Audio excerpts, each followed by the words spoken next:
أصحاب النار وأصحاب الجنة.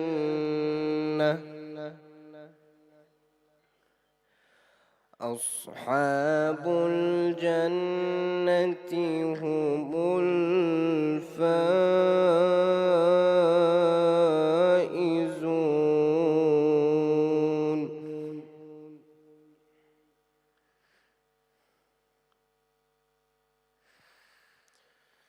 لو أنزلنا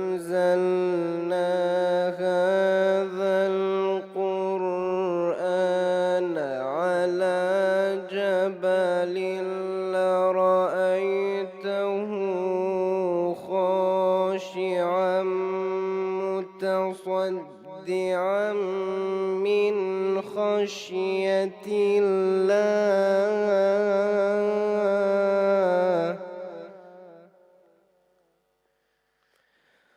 وتلك الأمثال نضربها للناس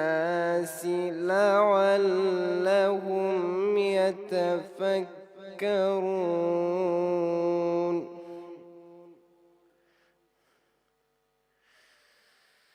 هو الله الذي لا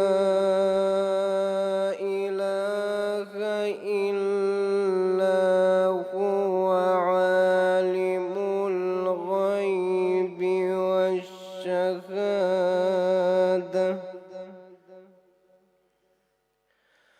عالم الغيب والشهادة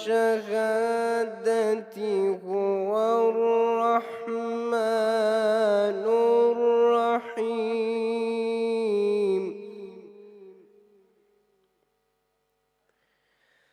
هو الله الذي لا إله إلا هو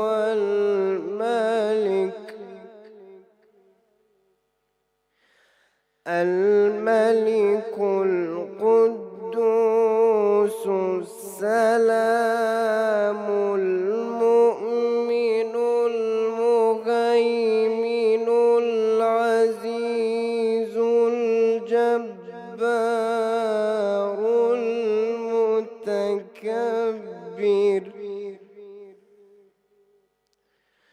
سبحان الله عما يشركون.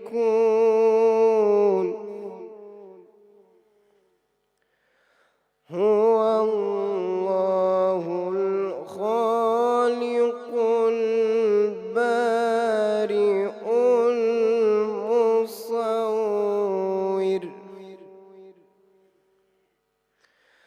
هو الله الخالق البارئ المصور له الأسماء الحسنى.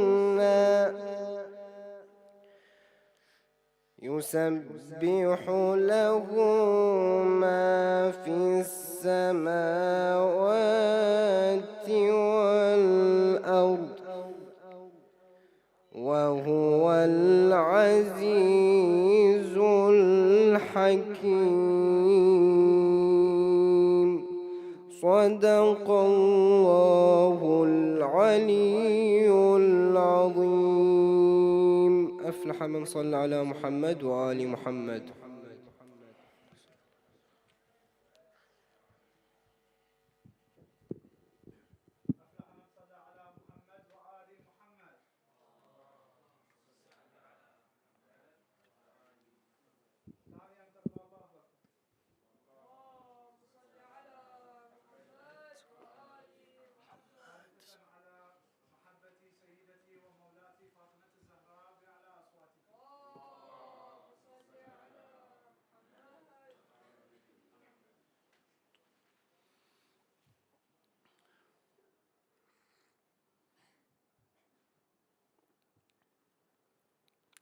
أعوذ بالله من الشيطان الرجيم بسم الله الرحمن الرحيم الحمد لله رب العالمين وأفضل الصلوات وأتم التسليم على سيدنا ونبينا وحبيب قلوبنا وطبيب نفوسنا وشفيع ذنوبنا أبي القاسم محمد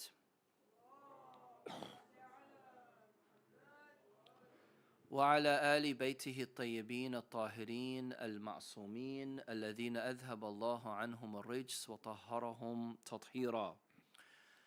Tonight I will be speaking about how we are able to implement our level of Iman in a practical life. I just got off the plane, so I am a little bit tired, but inshallah we will all be able to benefit briefly, quickly. And of course, there's nothing better than learning about your religion, than learning about how to improve your life, and also gaining opportunity in remembering God and remembering Ahlul Bayt alayhim salam. The expectations that our Imams have for us are very, very high. And we need as much as we can to meet those standards and those expectations. We need to always make sure and remember that as the followers of Ahlul Bayt, we have a very, very big responsibility. As the followers of Ahlul Bayt, there is a big burden on our shoulder. That's why in all these cases that you hear about, that you see in news, at school, in all these places, you always find that when it comes to a Muslim doing something, it's always taken in a very bad, negative way. And they amplify the severity of the act because it's coming from a Muslim.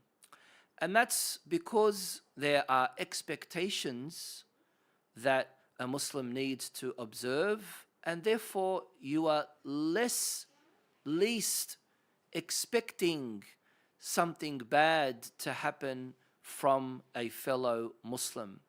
And this is also why it hurts more when something bad is done by a Muslim. The hadith says that a good deed from someone else is good, but when you are doing it, it is better. A bad act, when someone else does it, is bad, but when you do it, it is worse. And that's why we, all of us have to make sure that we keep up to the best standards in our classrooms, at uni, at work. The work ethics that we have, people can say very proudly, wow, look at this person, he's a Muslim, she's a Muslim, they don't deceive, they don't lie, they don't cheat, they don't use foul language, they're honest, they're trustworthy. But unfortunately, in a lot of cases, even when you look at our schools and the standards in our schools, you see that who's usually the well-disciplined, the high achiever, where are they usually coming from? Asian countries, مثلا, for example, the well-behaved, right? And look at the low life, the troublemaker, on detention, 24 sa'a, what nationality are they usually from? Why is that? It's not something to be proud of. It's not something to be happy about. It's shameful. It's disgraceful. And definitely you are not reflecting the akhlaq of your family in any way. Imam al-Baqir alayhi salam, he says that a believer is like a mountain. A believer is stronger than a mountain. Al-mu'minu aslabu min al-jabal. A mu'min, a believer, is stronger than a mountain. Why is that? Because a mountain, rocks fall off of it. It could be blown up with some TNT. Whereas with a mu'min, you never compromise. You always make sure that you're consistent and following in the path. You're not easily distracted by those who are around you, those who are next to you. You make sure that you are well disciplined. And this is, of course, clearly seen in the narrations that come from Ahlul Bayt alayhim salam. And that's why Iman, the opposite of Iman, the opposite of having strong faith, is kufr. But something that is even worse than that is nifaq, hypocrisy, which is basically saying, right, meaning that you are just putting on a show for others to see you, and you think that you're able to impress them by your beards, by your clothing, by your muscles, thinking that this is how I am going to please other people. That's awful. That's shallow, right? That you are so obsessed about wanting others to praise you and say, wow, look at that, look at your muscles, wow, you're wearing this brand and that brand. What about your own self? Why don't you think about your own improvements and your own progress?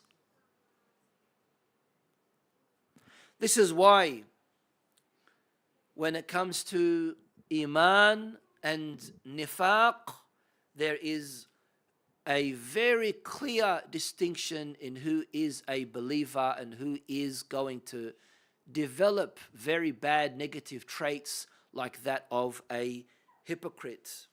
Which is why when it comes to a munafiq, in a lot of cases, when they're putting on that show, it could be difficult for people to pick up on. But no, it is very easy to pick up on who is a shallow person, a weak faith person, a hypocrite.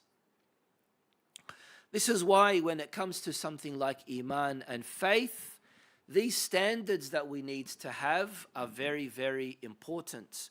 We need to make sure that we develop that relationship with Allah subhanahu wa ta'ala, where He decorates our hearts with Iman and faith. Haydar, ta'al. With Iman and faith. Of course, تريد تشرب مي? This one.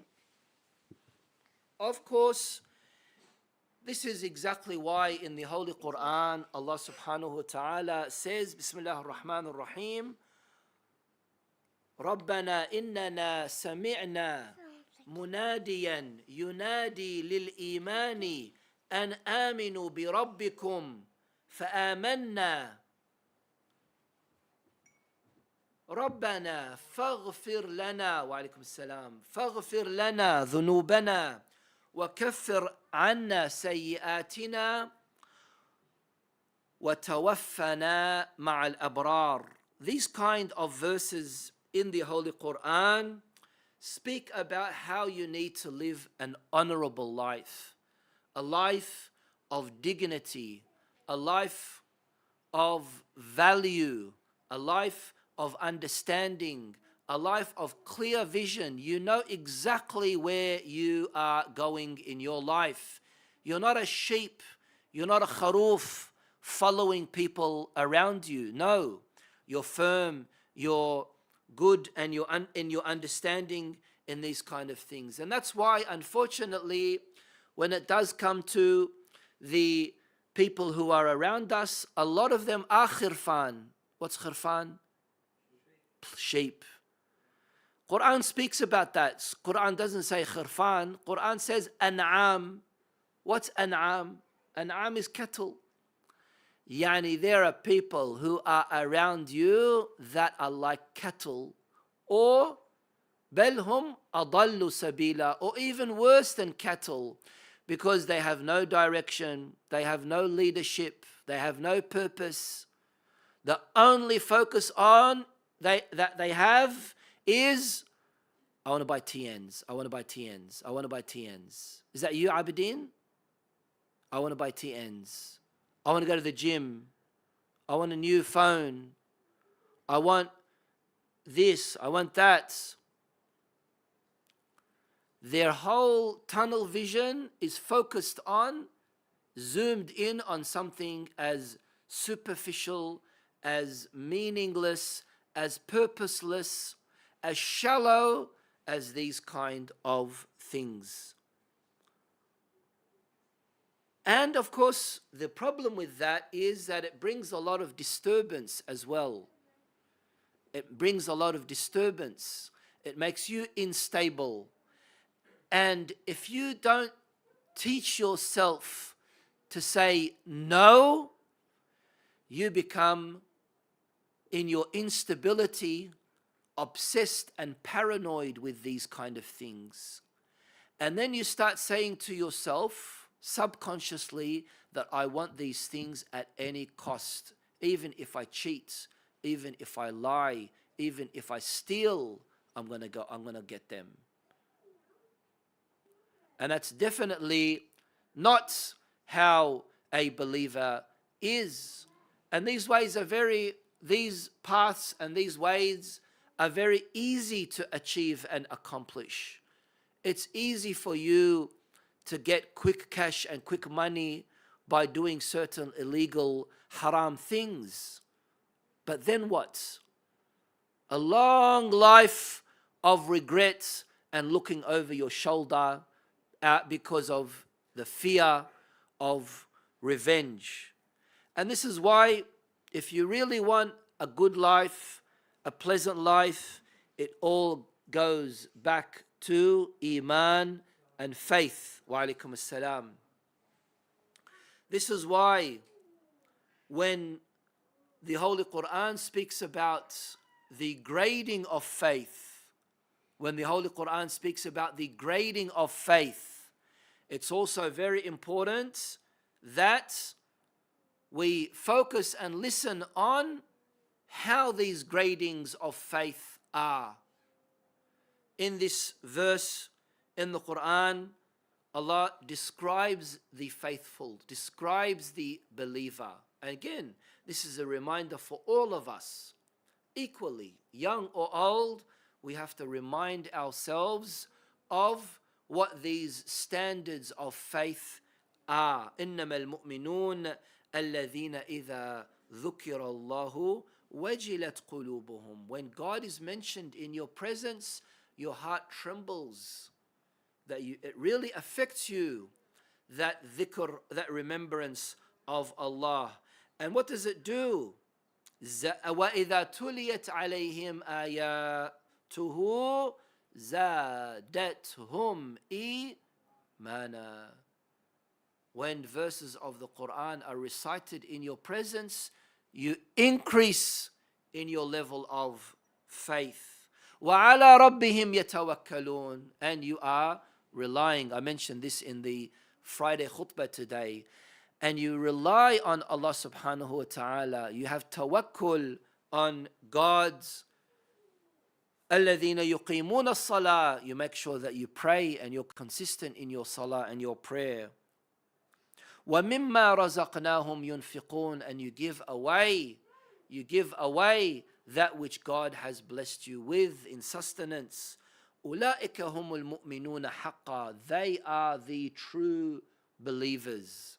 They are the true believers. And this is why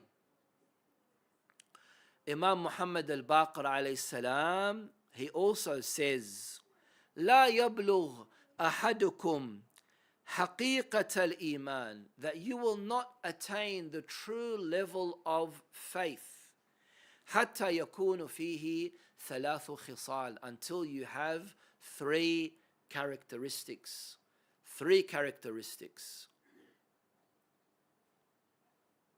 Number one,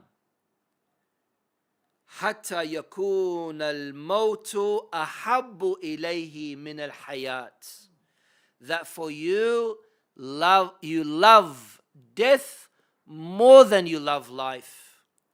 That you love death more than you love life.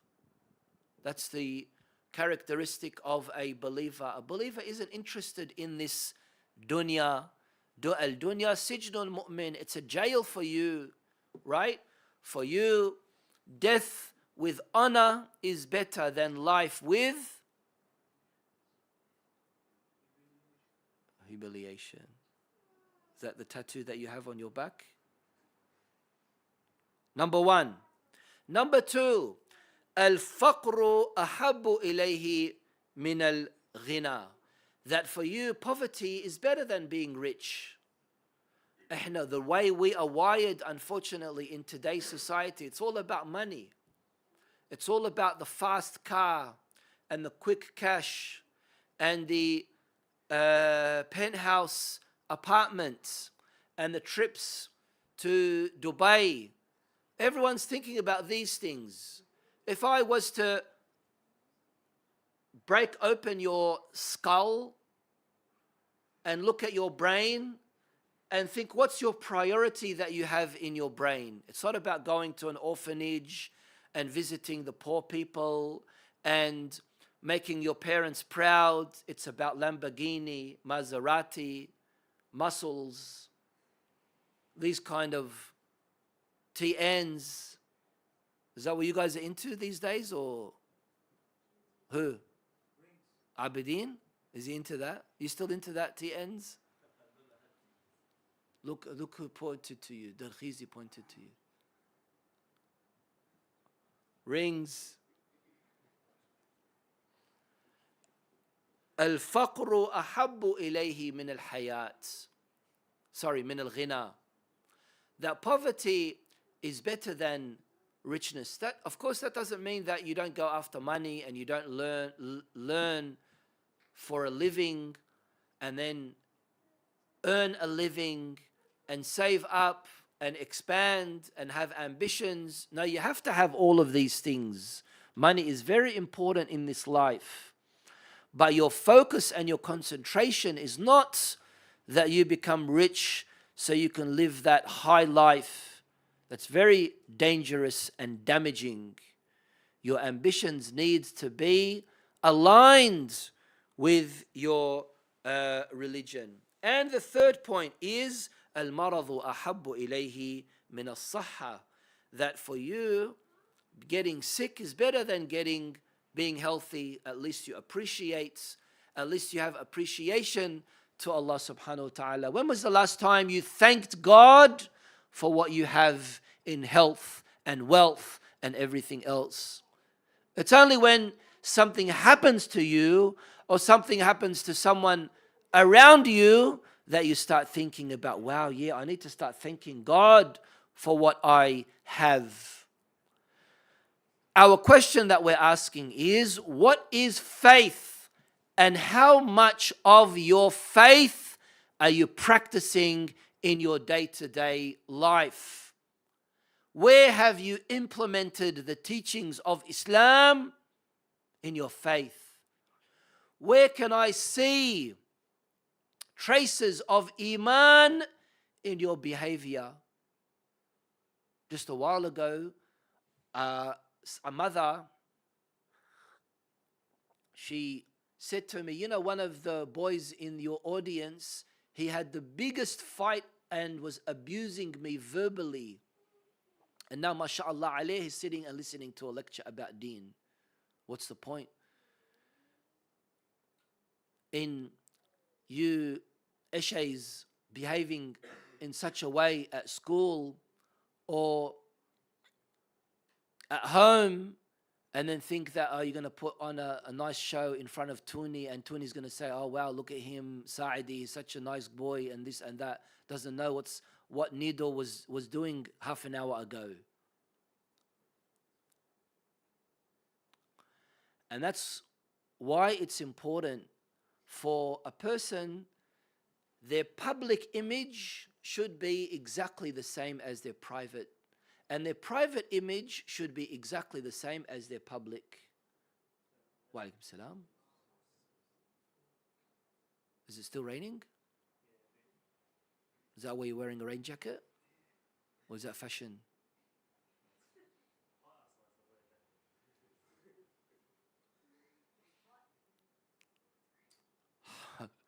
سكتوه هذا سكتوه.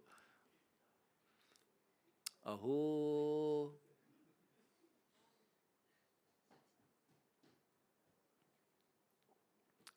Everyone's following me? Iman. How can you put into action your iman and your faith that you have? Kabura maqtan inda Allah. The worst of sins, is that you do what you don't say. Did I say that right? Nido? What is it?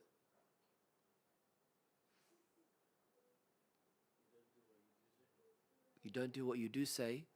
You sure? كبر مقتا عند الله أن تقولوا ما لا تفعلون. How damaging and how severe of a sin it is that you tell people to do things and you don't do it yourself.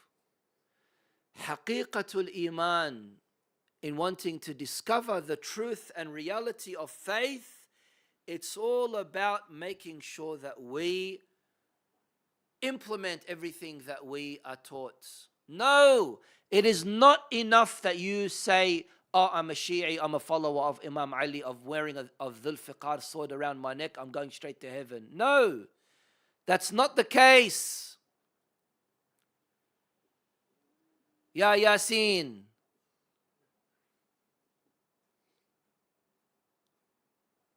Let's look at what Imam As-Sadiq alayhi salam says. He says, إِنَّا لَا نَعُدُّ الرَّجُلَ مُؤْمِنًا حَتَّى يَكُونَ لِجَمِيعِ أَمْرِنَا مُتَّبِعًا.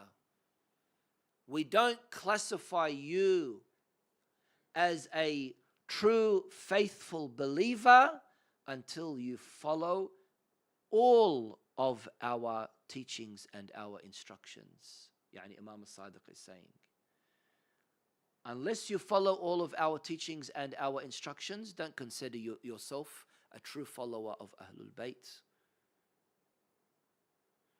Even though it has its own merits, you being a follower of Ahlul Bayt, but the requirements and the standards and the expectations are very, very important. And then it says, and then Imam As-Sadiq alayhi salam carries on, and he says, فَتَزَيَّنُوا بِهِ. Decorate yourself, adorn yourself with these good characteristics. فَتَزَيَّنُوا بِهِ يَرْحَمُكُمُ اللَّهُ, and God will have mercy on you. وَكَبِّدُوا أَعْدَاءَنَا بِهِ يَنْعَشُكُمُ اللَّهُ. What does كَبِّدُوا mean? Fight our enemies. كَبِّدُوا means fight, harib our enemies by having good characteristics. Not by going and getting guns and this and that and this and that. No. You want to fight the enemies of Ahlul Bayt? Be a good person. Be Adami. Be a good person. فَتَزَيَّنُوا بِهِ يَرْحَمَكُمُ اللَّهُ وَكَبِّدُوا أَعْدَاءَنَا بِهِ يَنْعَشُكُمُ اللَّهُ. For you to repel the evil of the a'da, and for you to not even allow them to say on the news, and we just caught someone by the name of Ali, Haidar, this, that, these kind of common names that they're mentioning, scamming people, or doing this, or doing that, or doing this. Isn't that shameful? When you hear these kind of segments in the news, don't you feel ashamed that someone from your own community is doing these kind of things? Where does it come from? But if you don't understand, and if you haven't implemented the true practice of Iman, you are going to be prone to these kind of practices and bad characteristics. And this is why Imam al-Jawad, again, I'm explaining, with faith, our Imams have standards that they've asked us to follow. And we need to make sure that we are onto them for our own benefit. It's not going to increase or decrease in the level of the ma'soom. It's for our benefits. Imam Muhammad al-Jawad alayhi salam, he says, لا تكن وليا لله في العلانية وعدوا له في السر. Don't be a friend of God's in public, but God's enemy in private. In public, you're doing all this and you're praying and you're doing that, but in private, you're a completely different person. You're a bully. You're an online bully. What do they call them? Keyboard, keyboard warrior. Or you see things that you shouldn't be seeing in the privacy of your room or your bed or your laptop, and you really think that you won't be caught or you won't be exposed. This is what this hadith says. You are the enemy of God. You are the adu of Allah subhanahu wa ta'ala. Nastajiru billah. And that's very, very dangerous and bad as well. And that's why, for us, every once in a while, we need to sit down and think about our direction, about where we're going, about the people we hang around with, about our ambitions, about our likes and dislikes, about our behavior, about our conduct. If something needs to be fixed and adjusted, do it. If something needs to be improved, do it. If there are bad traits and bad habits that you need to abandon, do it. Otherwise, you will get to an age where it's too late. Nothing can be done because your shakhsiyah is molded and there's nothing that can be changed about it. Haqiqatul Iman is by us making sure that we keep up to the standards of what Allah subhanahu wa ta'ala has mentioned in the Holy Quran and about what our Imams have requested from us in order for us to be truly classified as a Shi'i, as a follower of Ahlul Bayt alayhim assalam. Wa ghafara Allahu lana wa lakum walhamdu lillahi rabbil alameen. والصلاة والسلام على سيدنا محمد